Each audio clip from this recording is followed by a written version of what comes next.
Today, we are going to go ahead and get started.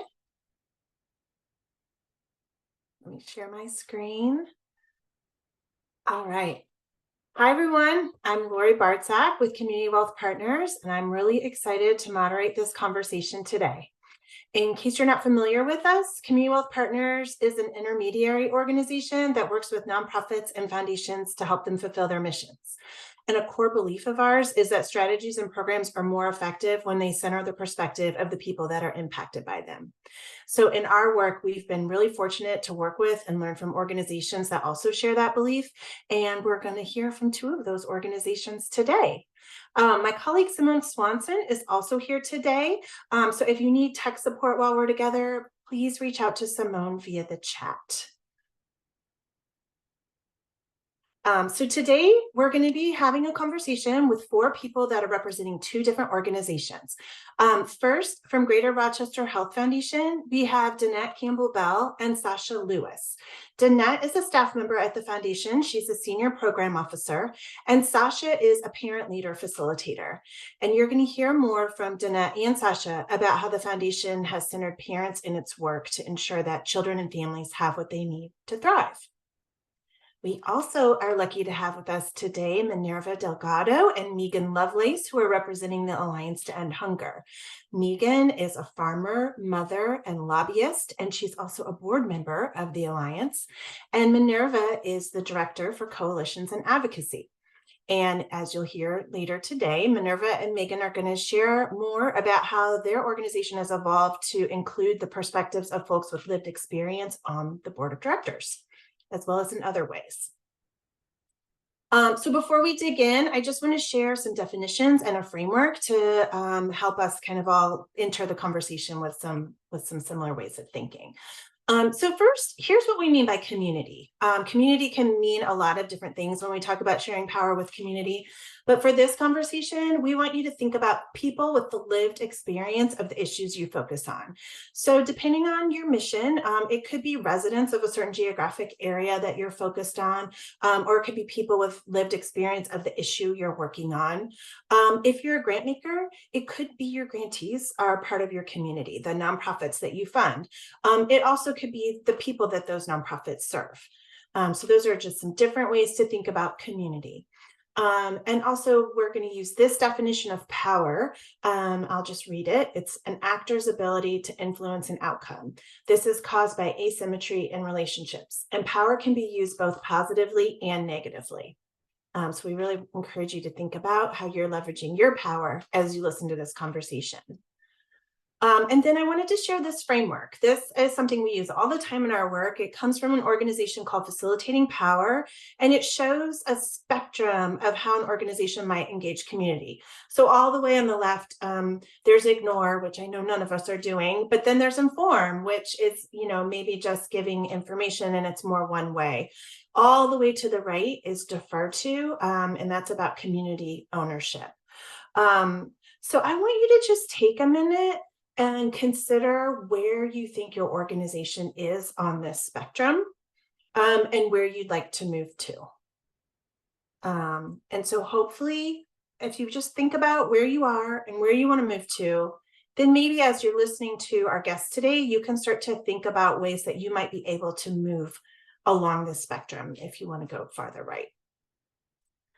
Two other quick frameworks I want to show, just to be clear, there's different structures for engaging community in your work, and we're going to hear some different examples in the conversation today. So one way to think about this is time-bound versus ongoing engagements. So time-bound engagements, as you can see here, are when you're giving community members voice or power in a specific piece of work. So this could be engaging them in your strategic plan, engaging them in grants decisions one time, a body of research, etc. And if you're new to working with community in this way, engaging them first in a time-bound engagement could be a really good way to start so that you can learn from that experience before you go on to ongoing partnership.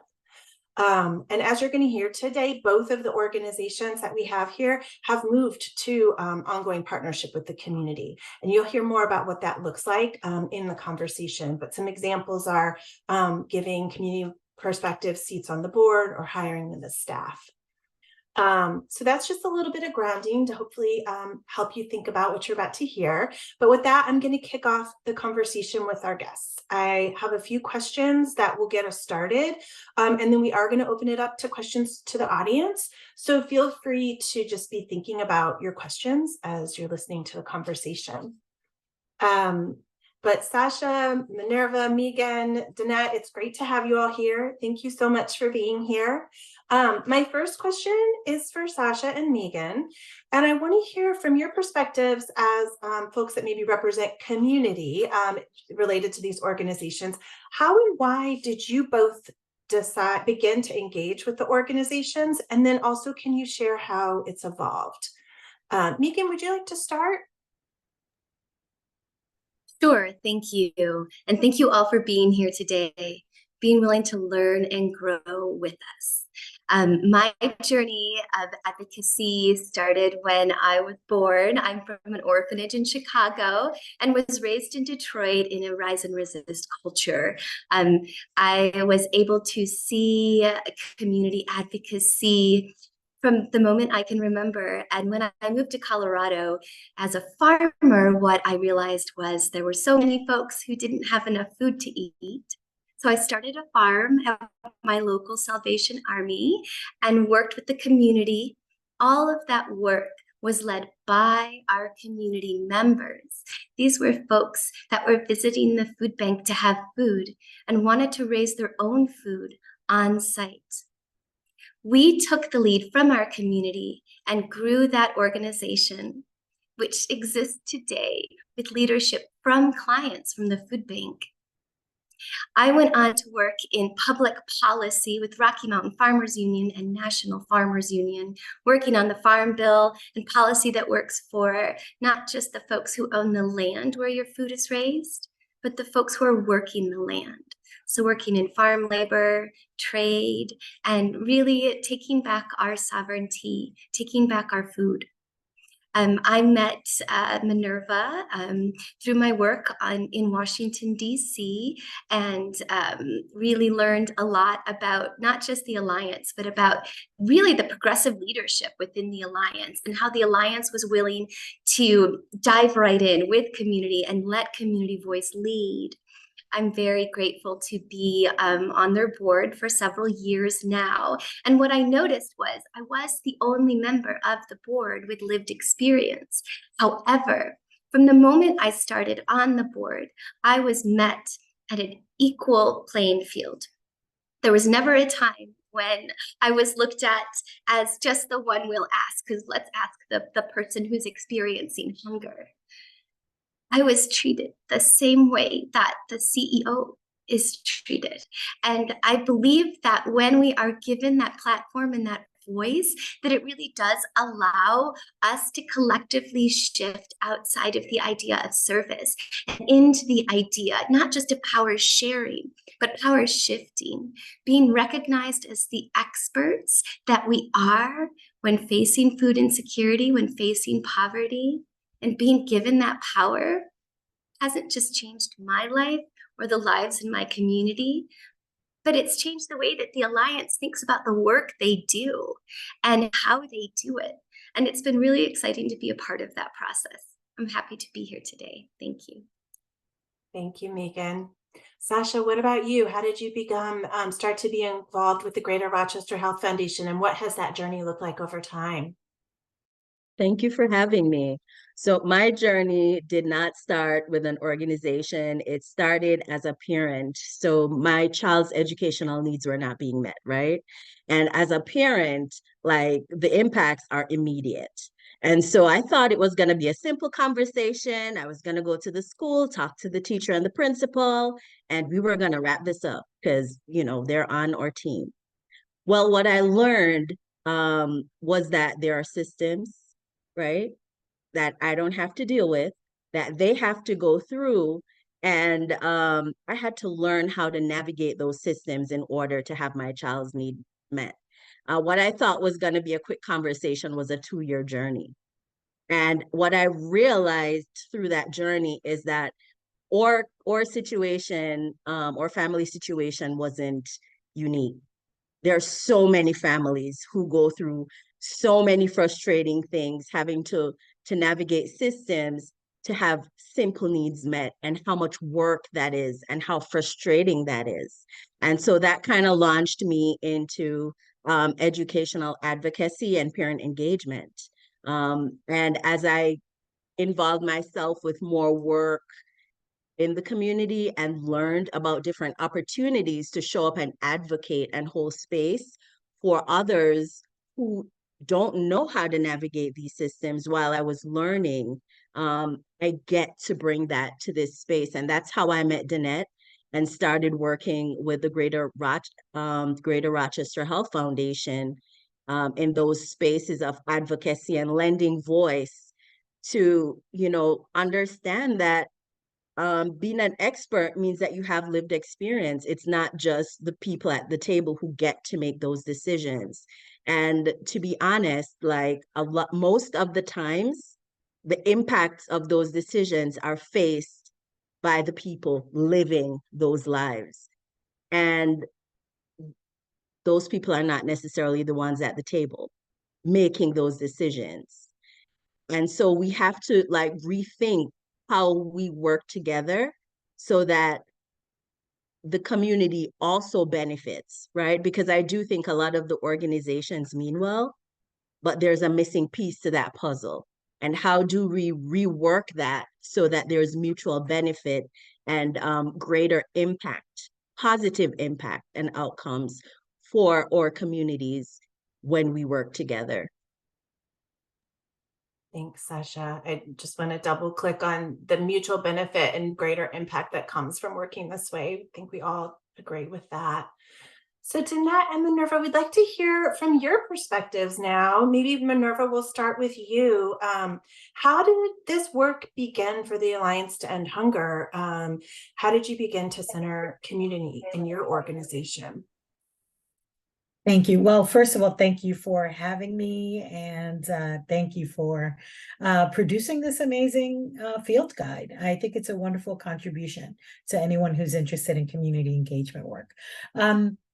So I think to answer that question, I have to explain a little bit about my role at the Alliance to End Hunger. So the Alliance to End Hunger is a national organization, but we are an alliance. We're a membership organization that's made up of national nonprofits, names that you'll recognize like Feeding America and Share Our Strength and National WIC Association, as well as faith networks of all kinds, corporations, universities, and foundations. So it is this big tent of organizations that pay dues to come to the Alliance and work together on solutions to hunger in the US and around the world. And my role as Director of Coalitions and Advocacy is to oversee our US-based coalition work. We call that the Hunger Free Communities Network, but also to work with our members to develop collaborative policy positions among all of our 105 member organizations. And then for us at the Alliance to create opportunities for them to advocate together on Capitol Hill. So that is in essence my role at the Alliance. And I've been at the Alliance since 2015. The Alliance to End Hunger historically has looked at issues of hunger through different frameworks. And so when I came on board, what the framework that they were really focusing on very heavily was hunger as a health issue. And we won't get into that because there isn't time, but the Alliance made a tremendous contribution in that space and continues to do that to this day. When I came in, I have a background in civil rights and public policy and organizing, and I thought, what kind of contribution can I make? And so I started a project called Hunger is a Racial Equity Issue, looking at the connections between hunger and the racial wealth gap in the US, and looking at how anti-hunger organizations can contribute to solutions, and understanding that we as anti-hunger organizations really have a stake in making sure that we are addressing racial equity. And so, of course, when we think about equity, it isn't just race, it isn't just gender. We think about these things holistically. And one of the gaps I was seeing was the fact that we because we're not a direct service organization, we weren't talking to people who were using the programs and benefiting from the policies that we wanted to advocate on. And so part of what we did at the Alliance was create a Hunger for Community Advisory Council. Megan came through our relationship with the National Farmers Union to be on the council. She's been with us since the beginning.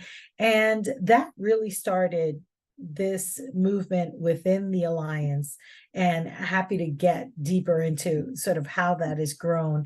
But I think that it was understanding that there was that missing perspective that we needed to bring in that really started the creation of the Advocacy Council, the Advisory Council, that started, with a very narrow purpose and really has mushroomed throughout the organization. And as Megan said, the board has even made space for folks with lived experience, and she's been an incredible board member with the Alliance. Awesome. Thanks, Minerva. Danette, can you share the Cliff Note version maybe of the Greater Rochester Health Foundation's journey and how you got to wanting this partnership with parents that you have today? Absolutely. Good afternoon, everyone. Thanks for inviting Greater Rochester Health Foundation to be a part of this important and critical conversation. So I don't get to take credit for the work that had already begun when I arrived at the Greater Rochester Health Foundation in 2020. Sasha Lewis, one of our fearless and amazing parent leader facilitators, was already deep and steep in this work with the Greater Rochester Health Foundation by 2020. This work actually started back in 2016. And so therefore, when we share our story, we assure folks that this is a journey. It is not a destination, it's a continued journey that is ever evolving, ever developing, and very messy, but worth every ounce of the mess that you will step into and step out of and try to step around to get to the results that you're looking for. We had what we called an aha moment in that, like other funders, there's always this need to try to get to results, right? To try to get to outcome. We want to see change. We want to see radical change happen as a result of investments that you may be making into community.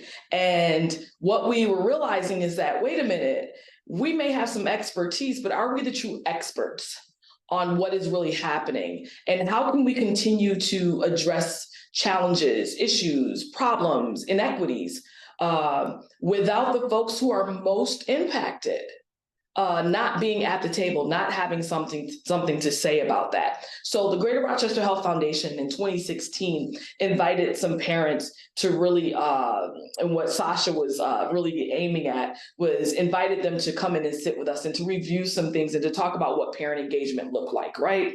And then eventually we got to the point where we were inviting them in to sit in on RFPs and review the RFPs with us. That was the aha moment that said, wait a minute, it's not enough for them to just review the RFPs with us. It's not enough for us to get their input. How do we really begin to center and value the voice, the presence, and the expertise of the parents? And that was right around the time that I was coming on board. That started maybe about 2019. And by 2020, the train had left the station and I had to jump on and try to engineer and move healthy futures to healthy and equitable futures, where in the first iteration of that strategy, parents were involved and engaged. They were not centered. Parents didn't become centered in that work alongside their children 0 to 8, Black and Latinx in Monroe County, aiming towards whole child health until 2020. And the parents were a part of the strategic planning. They were a part of the strategic revisioning. They were a part of helping us to determine who were the right partners, who were going to be implementing and providing the supports and services for the families and children. So they have been very critical. We cannot make decisions without them. We determined at that point, no decisions without our parents, because they told us, no more, do you remember this, Sasha? No more about us, for us, without us. So when they speak to you in those terms, you've got to listen. And yeah, thank you. And I just want to the words you said, the difference between involve and center, I think is something for all of us to really think about. There's a stark difference there. And I think sometimes we tend to gloss over it. Okay, so now is the time for honest talk. We know Megan said she comes to the board table and is treated the same way as the CEO. We know that doesn't just magically happen with a snap of a finger, right? Like there's challenges and bumps and ounces of mess, like Danette said, to get there. And so I'm going to ask you to share, like, what are those bumps and challenges? There's probably a lot. So maybe everyone could think of like one or two that you would really want to lift up, and learnings or advice that you have for the folks that are here on the call. I'm happy for whoever to jump in if you just want to like raise your hand or take yourself off mute, whoever would like to go first.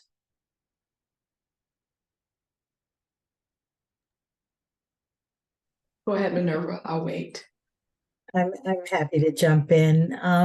So for us, we initially envisioned this as a council that would advise us on our programmatic work. Like it was kind of meant to be, focused on one thing.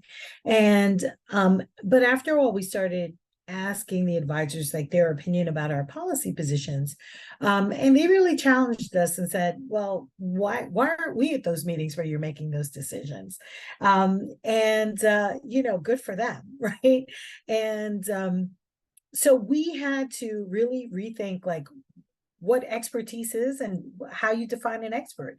We have we work with organizations and their government relations staff and policy experts. Like these are, people who are considered experts in the field. And so one, we had to get their buy-in to have our Hunger-Free community advisors be part of that table. And I was very impressed that they initially and very quickly said, yes, let's do that. Some of the bumps came along in that we realized right away, like I think that first meeting, which was so fast and they're all talking in acronyms. Afterwards, Megan, you may remember this, some of the advisors came to us and said, I couldn't follow that meeting. I didn't understand what the acronyms were, and people were talking so fast and they were talking in code. And so we had to go back and do some work and really help to prepare the advisors to be successful in that environment. So that meant, briefings with them, meetings with them in advance to really help them understand what was going on. And so I think, and so that was one of the humps that we had to get over, and sort of just understand that everyone comes to the table with expertise, even though it may not be a degree in blah, blah, blah, blah, blah, right? It's the expertise of, I've been on this program. I can tell you how it works. I know how it works. So that was, I think, one thing that we learned early on. I think the other thing was, as a group of advocates, they immediately wanted stories that they could take to Capitol Hill to help advocate for the issues. And we got a lot of pushback, rightly so, from the advisors who said, well, wait a minute. We had to really stop and understand that these stories are sacred, that it extracts a toll, and that they own their stories, right? We don't own their stories, and it's up to them to tell their stories how they want to, when they want to, where they want to, and to have control of how that then gets disseminated. So, I think that was another sort of important lesson that we learned, to be more respectful and to really, treat those stories and journeys as sacred. Yeah, so important. Thanks, Minerva. Sasha, I think I saw your hand up. Do you want to go next, sharing some of the bumps from your perspective? Yeah, I can go next. So I have two main things that stand out for me. The first thing is that as a community member, being on the receiving end, I don't want to hear that it's going to take time. But here's the truth. It's going to take time. But even then, like, I need to see something in motion. I need to understand that we're going in that direction.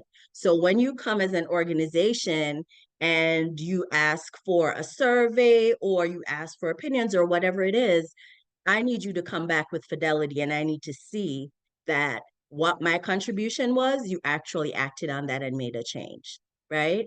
You don't just, like, it takes time, it takes effort, it takes energy. And what I want to see from organizations is that you value that, right? The second thing I want to say is that a lot of these systems and ways of these organizations and how they came about are rooted in values and beliefs that are no longer relevant, right? And so the challenge for all of us is, because this is how we have learned to operate in society, a lot of it doesn't work, but we don't know what else to do at this point, right? So we have to give ourselves permission to do and be different, and that's okay, right? And so even in the collaboration with Greater Rochester Health Foundation, they've pretty much said, build the thing, right? But what is the model you're using? Because the model that's necessary doesn't exist yet. And so we have to constantly remind ourselves that it's okay that we don't know and that we're building as we're going. And that has been challenging because the defaults are models that no longer work for us. So every time we come to the table, we have to give ourselves permission to let go, leave that in the past, and then move forward into something that we don't know that we're creating as we're flying. And that has been a real challenge. Yeah. Can I ask a follow-up to that, Sasha? Like, what have you seen from Greater Rochester Health Foundation that's, I guess, given you faith and like, yes, I'm going to stick with this because I know we're working towards something, even though I don't know what it's going to look like yet. Right. So even though we don't know, they're willing to have the difficult conversations and uncomfortable and be honest. Sometimes that is all we have to work with, right? Sometimes that literally is all we have to work with. We don't know. And then we do it and we do it wrong, but then we're accountable. Then we fix it and then we move on. Just that openness and that transparency gives room for growth, right? Because we're never going to have perfection. It's always going to be progress. And enough of those opportunities, enough of those types of actions, over time, you clearly see that we're moving in the right direction. Thank you. Danette, do you want to share? Oh, I'm sorry. Let's go to Megan. I just saw you take yourself off mute. Go ahead, Megan. I would love to build off of what Sasha said. And when you look at those antiquated mental models that we're just really comfortable in, right? And knowing that we have to shift out of them, that's every part of your organization. That's the way you collect data. That's how you write grants. That's how you distribute the power amongst your own organization. And when shifting a mental model, I want you to think about those fancy books and motivational speakers that tell you to take risks and get out of your comfort zone, because this is exactly what needs to happen. It's you challenging your coworkers. It's you challenging yourself. It's you recognizing the mental model that may not allow you to see the end users of the services you're providing or the programs that you are involved in as the experts. And we are, and we always will be. And so it's reminding yourself to challenge that mental model, to challenge the foundation that's giving you a grant that's telling you to extract stories. It's okay to say, those don't belong to me. Those belong to the experts. It's okay to hire from community. And as Sasha said, give yourself permission to do so. Take those risks. The results that you would like to see in your organizations are waiting to happen when you shift your power to the end user, when you shift your power to the experts. And that's the community members. And maybe we never heard that before, but we know it's true. And again, what Sasha said, no conversation about us without us. How can you continue to make decisions for us when you don't know how they affect the people who will have to live day in and day out with the decisions you're making. So the will is there. Be brave enough to take those risks. And then the bumps don't feel like bumps, they feel like successes. I love that. When you're in that honest, trusting relationship, the challenge is it's easier to recognize them as learning and growth and improvement. I think that's so true, Megan. Thank you. Danette, what are some of the ounces of mess, as you said earlier, that you might want to share today? Sure, and perfect segue, because as everyone is sharing, the one thing that I have to keep at the forefront of this is the relationships. If you are not willing to invest time into the relationship, it will never lead to trust. If you don't have trust, engagement with community is going to be inauthentic. And community can sniff authenticity or the lack thereof a mile away. And then you will lose out on the brain trust, the expertise, and the lived and learned experience. Because oftentimes when we're talking about looking at change and evaluating, we're trying to sit in a place of learning, because it's the learning that's going to then inform how we move forward. And if investments are not being made there, in this idea of ensuring that you can sit in your discomfort and sit with it and be able to truly examine that and unpack that and resource that. That's the other thing that we've not really talked about here. That's the other piece of the messiness. I'm going to own that we as foundations or funders are constantly looking for quick turnaround change. When you're talking about engagement with community, I look at it in the sense of, for those who are married or in, committed relationships, you go through an engagement period, right? Before you really find out whether or not we're going to put a ring on it or not. And then are we going to pay for a wedding? So I always like to say, okay, have you spent time? Have you really talked and gotten to know each other on that level that then continues to add trust to the trust bank? So that when those messes come along, it's not about the mess. It's about how are we going to navigate through this to get to solutions that is going to really help move the needle towards the change that we all want to see happen. And until you can really get to that point, it's not truly authentic. And it becomes performative. I'm just going to go ahead and say it. It becomes performative, click a box or check a box saying that we talk to community. This is what community said. The only way that we truly know that we're doing a better job here at the Greater Rochester Health Foundation is when community tells us. When community can vouch for us, when community can say, without a shadow of a doubt, we know that the Greater Rochester Health Foundation heard us, and we know that they heard us because they have implemented the things that they have come to us and asked us about and paid for their time. That's the other thing. We pay all the other experts, right?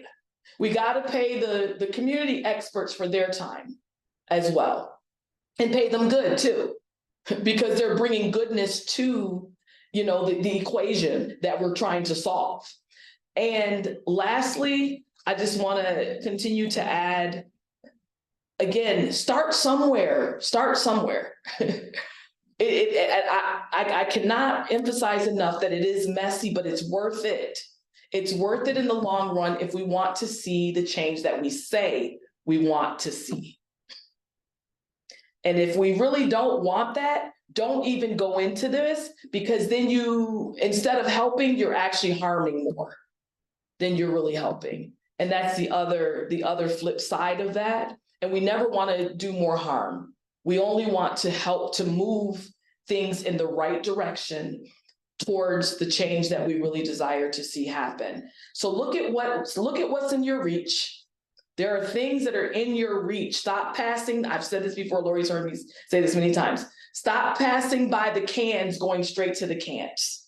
There are plenty of cans that you can stop by and open up and say, you know what? we can at least start there and do that.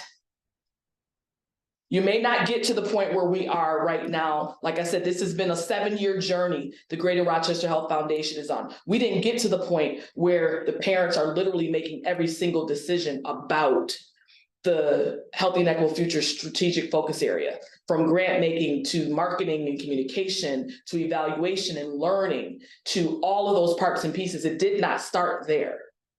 But with courage and with will and with the push from the people who really matter, who are the parents, saying no more without us about us, it is possible, but you gotta start somewhere. What's within your reach? What is doable? Be realistic about that, and then you gain momentum and you gain wins from that point, and you start to realize how critical and valuable being in co-creation with community really is, and the results that it renders.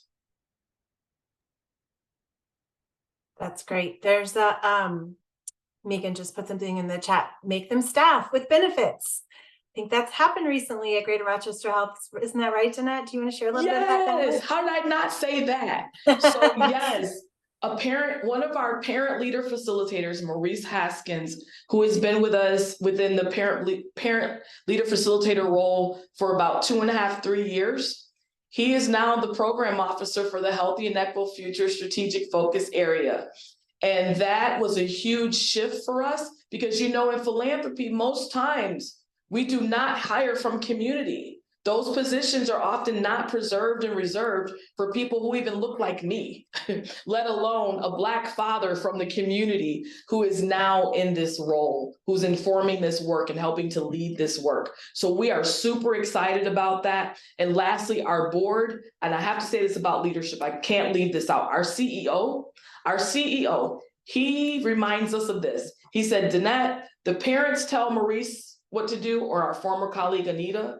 Anita then tells me what to do, Maurice tells me what to do, and then I tell Matt what to do, and then Matt tells the board what to do.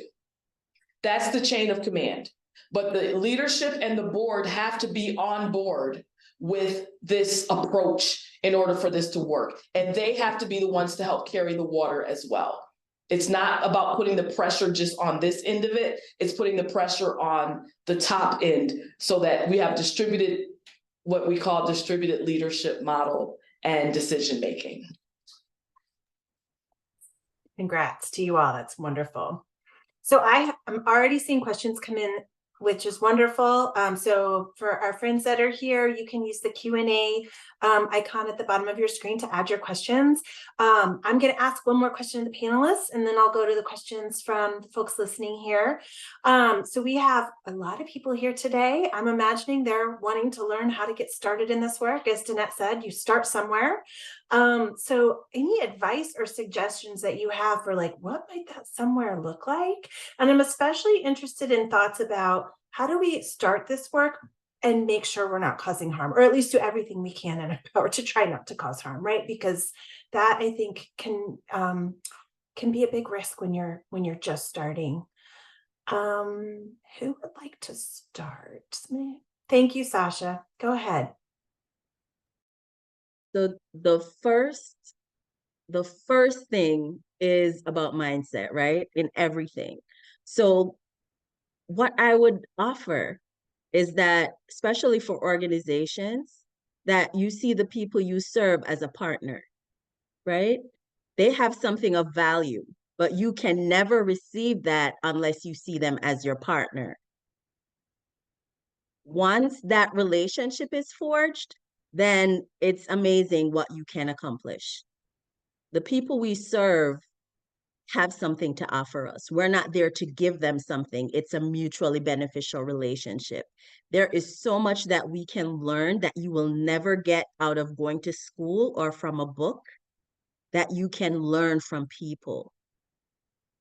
And what I have to offer about that is we've done everything that we can do traditionally, and it did not provide the solutions that we need, right? That is one untapped resource. Community is an exponentially untapped resource that we have not tried. And so what if we tried that? What if we tried partnering with people and seeing people as valuable resource as opposed to, us coming in and we have the solution to offer them. Wonderful. Thank you, Sasha. Danette. I was just gonna, yeah, awesome. Sasha already hit it. We had to first invest in relationships. Convince your funders, the folks who are giving the dollars, to invest in relationships. Again, trust takes time. And our first year or so, and our grantee partners were like, wait a minute, when are we going to get to outcomes? I said, we got to do some community building and relationship building first, so that we can all come together and coalesce and commune, so that we can connect and then be able to move the needle on the work. So the first year or so, we literally just spent time with each other, building relationship and building connection, so that we could all come together. Secondly, another can is like where we started. Just invite community in, and better yet, go to community. Go to where they are. Some of our mistakes are that we always want folks to come to us. No, go to where they are and identify who are the credible community messengers, representatives. Find out who they are. It might be the person that you least expect. However, if you can get inroads and get connections with them, they can then open up the door of opportunity for you to be able to enter into space that will then hopefully help you to enter into relationship and connection. Again, enter humbly. You do not have the answers, and stop acting like we do, because if we did, we would have solved the problems a long time ago, and clearly we don't have the answers. So therefore, enter humbly. Enter with the idea of learning and listening. And then when you enter with the idea of learning and listening, be honest about whether or not you're able to do some things, because we know we all have barriers or challenges or regulations, rules that we have to abide by, right? So there have been countless times that we have shared with our parent leader facilitators, even to this day. We hear you, yes, and let me explain to you the hoops or either the barriers that may be in the way of us being able to do that. However, we can do this. And fully be transparent, and they understand. They're like, okay, we hear you. We'll get to that another time, but let's tackle this. Let's tackle the thing that we know that we can tackle together. And again, that builds the momentum and builds the trust. And where another piece where we just started inviting them to come in and to maybe review proposals with us from a community standpoint. And again, pay them for their time. Whatever you're asking to do, whether it's a survey they're filling out, whether you ask them to review grant proposals, whether you're asking them to provide you input on something, feed them and pay them, and provide childcare and transportation. So look at it from a holistic standpoint. And then lastly, I think somebody asked the question, how do we pay?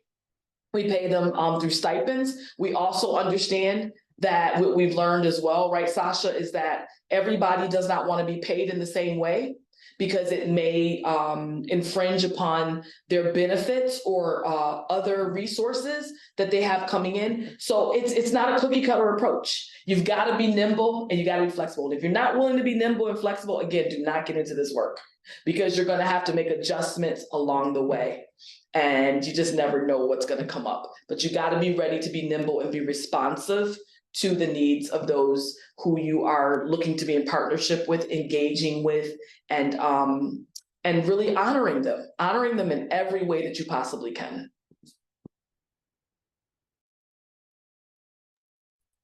Part of honoring the community is thinking about how you hold your power and reflect on that, so that you can come in humbly. The idea that community members need tons of training and this and that and the other thing definitely comes from a space of white supremacy and oppression, right? It comes from people in leadership roles who have been taught this their whole lives. And so it's leaving these ideas at the door when you come to community. Leadership doesn't look one way.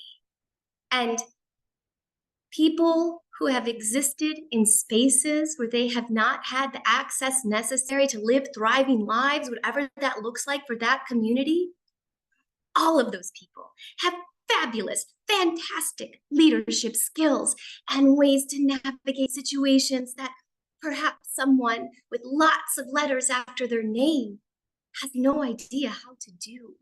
So please, very intentionally, check the idea that somehow power and leadership look one way, and welcome all the different ways that communities lead. You might call that untraditional in your organization, but remember, it's quite traditional for anyone who's a community leader that is maybe identifying, solving, and really leaning into so many different areas where an organization may say problem, but a community says solution. So I invite you to open your minds and your hearts when you come, and to be willing to recognize that your power, your leadership isn't just who you are. Because if you can let go of your power as your identity, I bet it's a lot easier to see community as your equal and to learn from the leadership of community. We don't always need all the trainings. We have life training us every day. Mhm. So remember that as well. A consultant you're going to pay $100,000 to are a heap of community members that you could use that money for. So don't knee-jerk to a consultant. Don't knee-jerk to an idea that somebody with lots of letters after their names needs to solve your problem. All of the solutions are there in community, just waiting for you. And we're waiting for you too. Thank you, Megan. I'm going to switch in just a second to the questions coming in from the group, but Minerva, any final advice that you want to offer? Well, honestly, my co-panelists have said it all beautifully, and so I don't know that I have much more to add, but I would add one thing, which is to move with urgency. I've seen organizations developing, plans for years to do community engagement. You just have to do it. It's a process of co-creation. You cannot map this thing out from beginning to end. There's no way to predict where it will take you, and that's part of the journey. We make the road by walking. This is a process of co-creation, but there has to be some urgency on behalf of the organization to say it's time. We need to do this. We need to engage with our neighbors, and we need to understand the impact of what we're doing on them, and they're going to teach us that, and they're going to help us learn. So if you come with humility and a learning mindset, I promise you will be successful. Thank you. And thanks for folks that have started to share their questions. The first one I'm going to tee up to you all is, how do you rebuild community trust? So again, if there's just one or two of you that want to speak to these questions, or if you're all feeling a lot of urgency around one, we can just kind of be flexible on who responds. But how do you rebuild community trust? I've got a quickie on this one, Lori.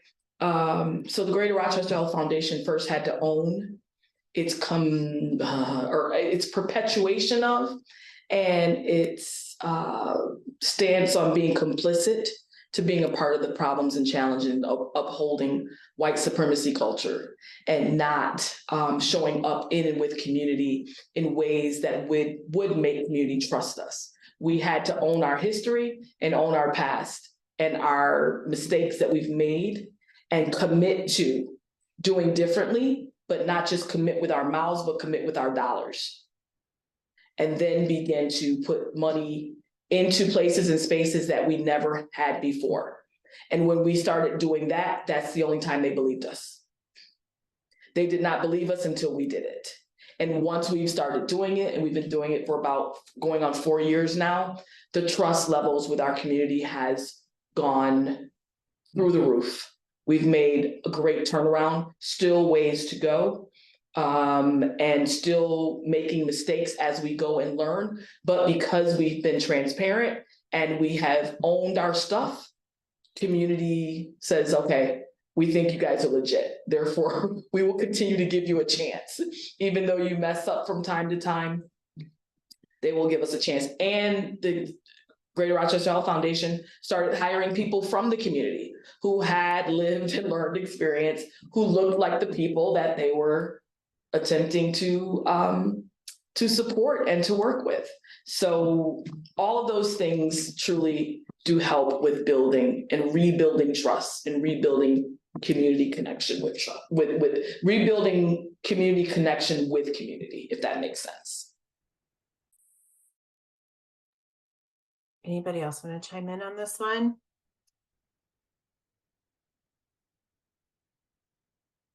All right, I'm going to move on then. A question came in that is geared toward Megan and Sasha. And the question is, what type of resources, including learning resources, did you need in order to grow in the partnership? So were there... Because the Greater Rochester Foundation has done a great job of this.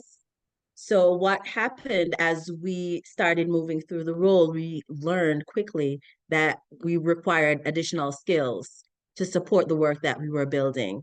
So like Danette said, you have to not only say it, but put money behind it. So there was a pot of money that was put aside so that parent leader facilitators were able to go out into the world wherever we wanted to find whatever kind of trainings we wanted to do, right? There was money set aside for that, but not only that, we could do that on our own as a group. We decided what was necessary to support the collaborative as a whole, and then there was trainers brought in. So one of the topics that we wanted to learn more about was grant funding.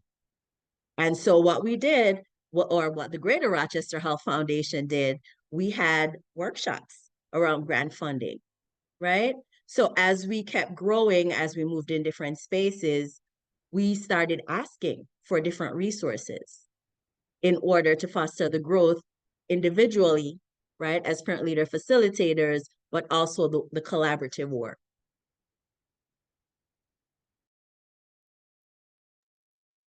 I'll just say the things that have already been said. We need to be able to show up.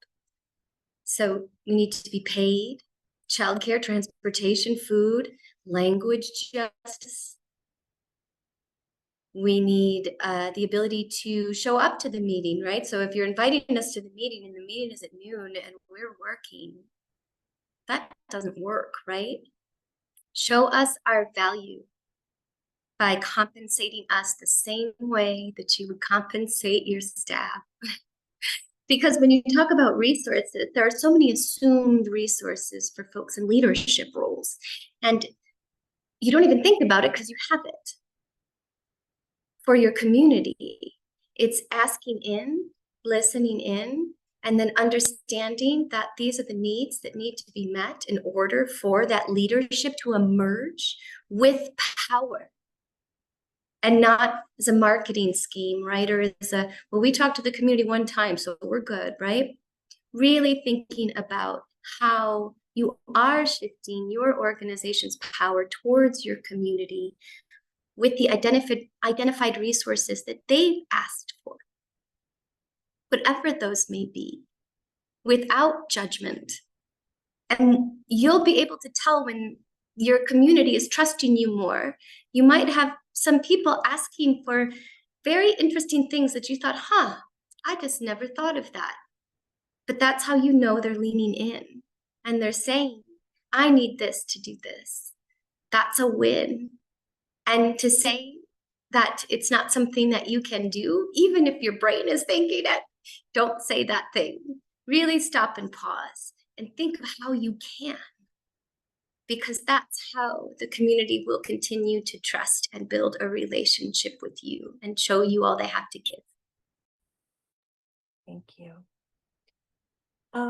Okay, I think we have time for one more question, maybe two, but the one I'm going to go with now is, it came from someone working in government, and it's a question related to shifting internal culture. So I'd love to hear, Minerva and Danette, your perspectives on this.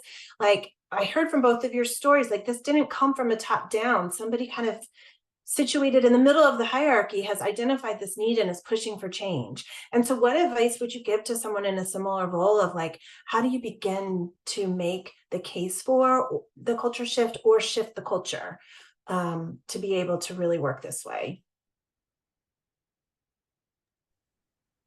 I think the first thing I did was tie it to the mission. You know, boards in particular, I'm thinking about when I made the pitch in front of my board, which, you know, my executive director was wonderful and bought in immediately and said, I need you to meet with the board and make the pitch.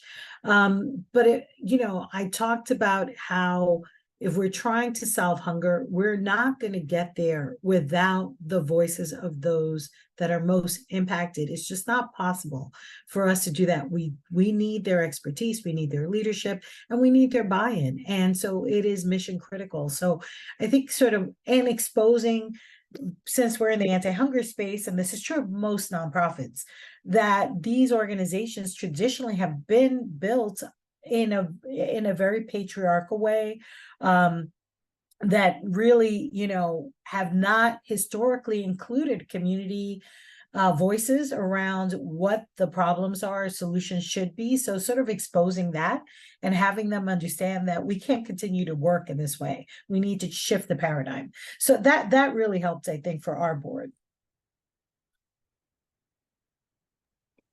I would agree with Minerva and everything that she said, and I would tie it back to one of the answers that I gave in the chat regarding a question earlier about how do you get buy-in from the board and from, you know, upper level, what my son would say, decisioners. You got to have some folks at all levels in this work to be champions in order to really move this. So it's at the lower level, it's at the middle level, it's at the top level, and I would firmly agree with tying it back to the mission. If you can tie this back to the mission and to your values, because if you're not living into the values that you've established as an organization, you are faking. I'll just say you're faking. And that's not going to get us to where we need to be. And because the problems and challenges are so real, we need to be real in our approaches and how we're showing up in work on behalf of and with community. So we tie it back to our values. And if one of our values is being in co-creation with community and looking at equity, then that needs to be showing up in our approach to how we are being with community and viewing community. And I can't emphasize enough about the mental models. You've got to shift your way of thinking. We can no longer keep saying, and we got to admit that we've constantly said, well, why would we go to the people who we're trying to help with the problems? Because if they had the answers, they wouldn't even be in the situation that they're in. That is the overarching underlying current that nobody really wants to admit. And until we shift that and we change that and we stop that, and we say what is causing these problems, which are the systems that we are trying to operate within that are doing exactly what they were designed to do,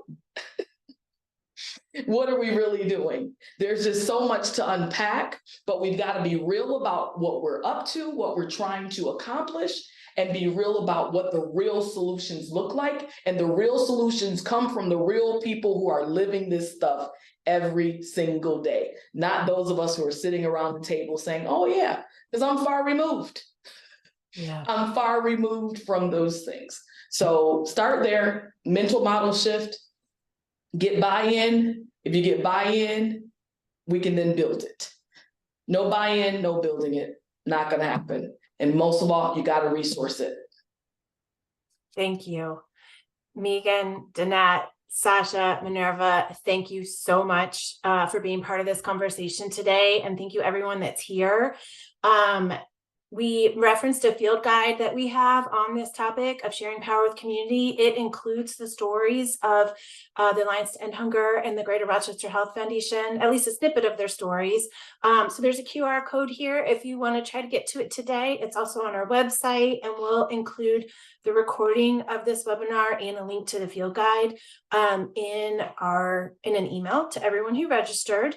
And if you didn't get a question answered today, I feel like we could have gone on for the rest of the afternoon.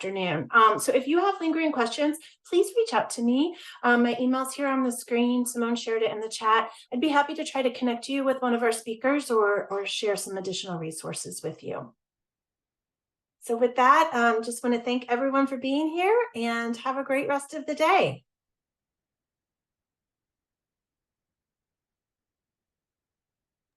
Thank you, everyone. Thank you.